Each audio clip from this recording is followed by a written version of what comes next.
Hey guys, DarkLotus here with a CTF gameplay from the recent Shadow Company Modern Warfare 3 4v4 default variant tournament. And I mean, I guess I'm doing a dual comm. Hey guys, this is Kewlstore. We're here doing a little CTF.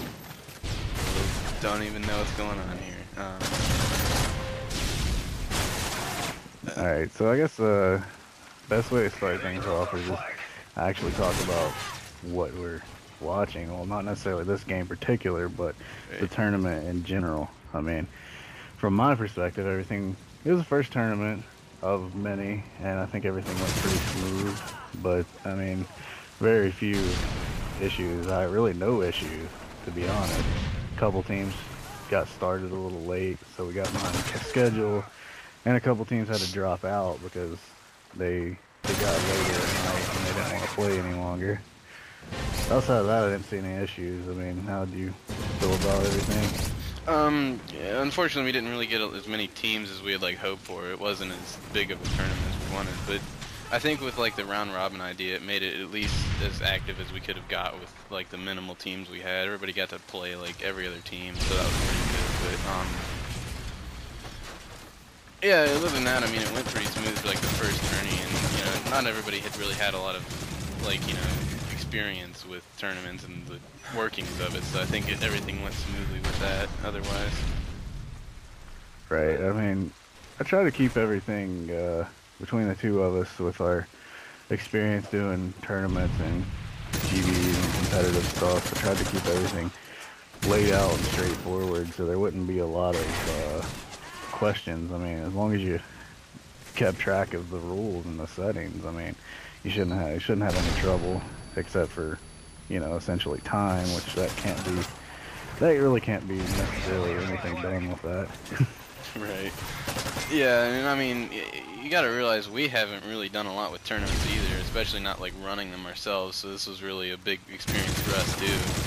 But that's why it's another big reason that it went so smoothly is. Because we haven't really done anything with it either. So. Right, yeah, exactly. I mean, I couldn't complain about how it went. I mean, trying to basically do the administrative part and also play in the tournament at the same time, it just... Big ordeal. Yeah, I mean, it wasn't as easy as it seemed. I mean, I had to make sure I checked the website constantly for score updates, to make sure the brackets were up to date as possible. Had to check in on a couple teams that were getting started. They were a round or two behind, and I had to go check in on them. And I mean, a few little things like that, but nothing major. I mean, there were no big complaints or nobody raging, or anything like that. So we got pretty lucky in that aspect. I guess the next thing we could talk about would be something that's, I guess, kind of getting off, well, definitely off the first topic, but something a lot of people have been talking about lately, not only in just Shadow Company, but also just in general. The difference, obviously, between the newest Call of Duty, which is Modern Warfare 3, and the last Call of Duty, which is Black Ops. And I'll be open and saying, from not only just a competitive standpoint, but even from a public match standpoint, I think Black Ops was a better game. Now, there were some things that were hard to deal with, like hit detection. That was hard to deal with, but it wasn't like a deal breaker for me. I still think it was a better game than this game so far. To add to that, I think with Black Ops, both games kind of have their ups and downs. It's kind of, it's what you're more into as far as gaming, I guess. But yeah, even not just from a competitive standpoint on the matter. With Black Ops, playing online games, which kind of comes into the competitive aspect of it, is that when you're playing online, the hit detection and the lag constant whatever it's called, but it was crappy.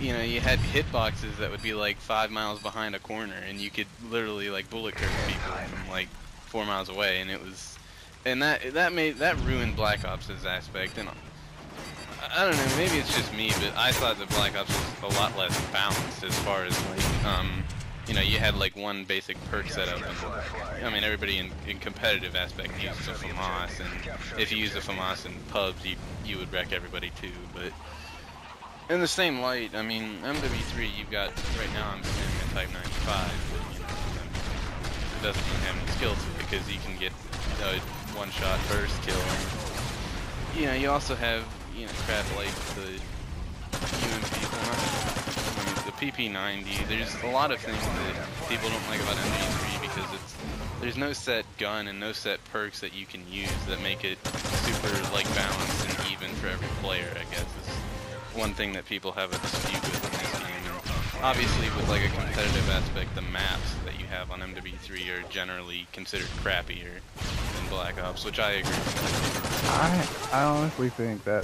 the last point you made, that really hit the nail on the head. I think these maps are, I mean, they're hardly good for public matches, much less competitive play.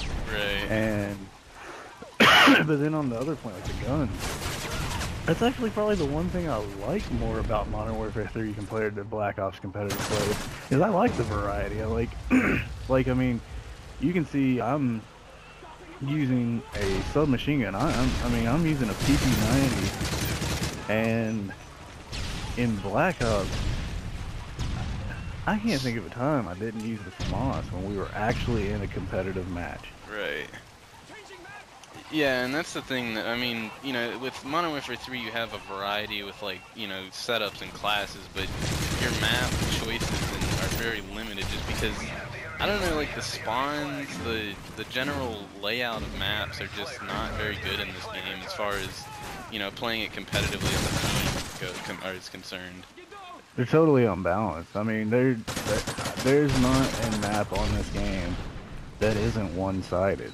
I mean, every map on this game has a side that is better than the other. And then, like right now, GB variant rules, we're playing demolition. And it just, I mean, we're not. I don't even want to discuss the overtime. I'm just gonna say, me and you both agree that overtime is pretty stupid. Yeah. All it takes is getting the right spawn, and you're gonna win overtime. But like this is a good map, for example. And we played it once or twice during the tournament, actually, demolition on Bootleg. If you're on offense, if you do not get the B demolition site destroyed first, you lose.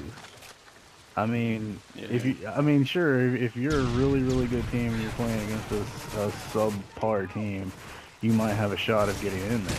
But the thing is, the other team spawns right on top of the bomb unless you can get 3 of them down, and you can move a couple people into that trash spawn, or what we call trash. Yeah, and even if you get them into the trash, like if you push the trash spawn, I'm pretty sure their secondary spawn is over in street, so they're literally like a nade away from getting. Yeah, it's a nade. Yeah. I guess, let's see. We've only got a couple more minutes, so we'll touch on this one topic briefly, and then this is actually going to be the first of a 2-day series of dual comms. We're going to put out another dual comm tomorrow, but we'll go ahead and get this topic out of the way before this video ends. Pubs against competitive. I mean, there seems to be a gigantic issue, and this is not. I mean, out in general, I mean, people just don't understand that there's just a leap of difference between pubs and competitive. Yes, they understand that the rules are different. They understand in some cases that the players are more skilled, but sometimes what they don't understand is that not only is that the players are more skilled, it's just the team of players is more skilled, and the group of players has more drive to win. Like an example I made to someone earlier actually was, Um, I play Call of Duty for fun, but to me, winning is fun. Right, and to touch on that, with pubs, it's more of a it's more of a solo based kind of system. Like, you know, you have to be able to get more of a reward out of like getting a higher KD and, you know, doing more things for your personal standpoint rather than what your whole team is going to do and whether you're going to win a game or not. And a lot of teams don't really see it, or a lot of people don't really see it that way. A lot of people see it as, you know, if you're not winning, you're not, what's the point in playing it? Right, exactly. Um, well, that is basically, we're actually over the video time, so we'll just go ahead and end this now.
And if you'd come back tomorrow and watch the second half of the dual commentary, that'd be great. And if you want to, like, comment, subscribe to one or both of us, but only if you truly want to, because it's not like we make money off. It's not like we make money off of this anyway.